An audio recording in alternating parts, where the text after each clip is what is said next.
Ce n'est pas un contrôle au hasard qui a permis cette saisie record, mais un travail de renseignement mené notamment par les États-Unis et le Brésil. Dans le cadre d'un accord de coopération internationale, la marine française a été choisie pour conduire l'opération car elle dispose d'un navire dans le golfe de Guinée quasiment en permanence. Les militaires français sont donc montés à bord de ce bateau de pêche et ont pu confirmer rapidement les soupçons. Vert, confirmé cocaïne. Les 10 tonnes de drogue ont été détruites, mais le bateau et ses marins ont pu repartir.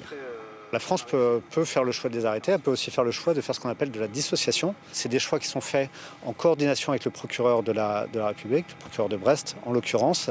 Et donc c'est lui qui nous donne un blanc-seing pour faire une dissociation, c'est-à-dire qu'on fait le choix de laisser repartir l'équipage et donc de détruire la cargaison.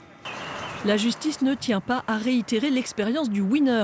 Ce cargo a résonné pour trafic de drogue en 2002 et qui a encombré les quais de Brest pendant 8 ans avant d'être démantelé aux frais du contribuable. La Marine nationale se contente donc de détruire la marchandise probablement destinée au marché européen. Il y a eu des saisies très importantes dans les ports du nord de l'Europe, Anvers, Amsterdam, où on est à plus de 100 tonnes. Donc ça traduit effectivement des flux très très importants. Et nous, chaque action, c'est de la cocaïne en moins qui circule en Europe. En 2023, la marine française a intercepté 13 tonnes de cocaïne. En ce début 2024, elle en est déjà à près de 12 tonnes saisies. Preuve que le trafic ne faiblit pas.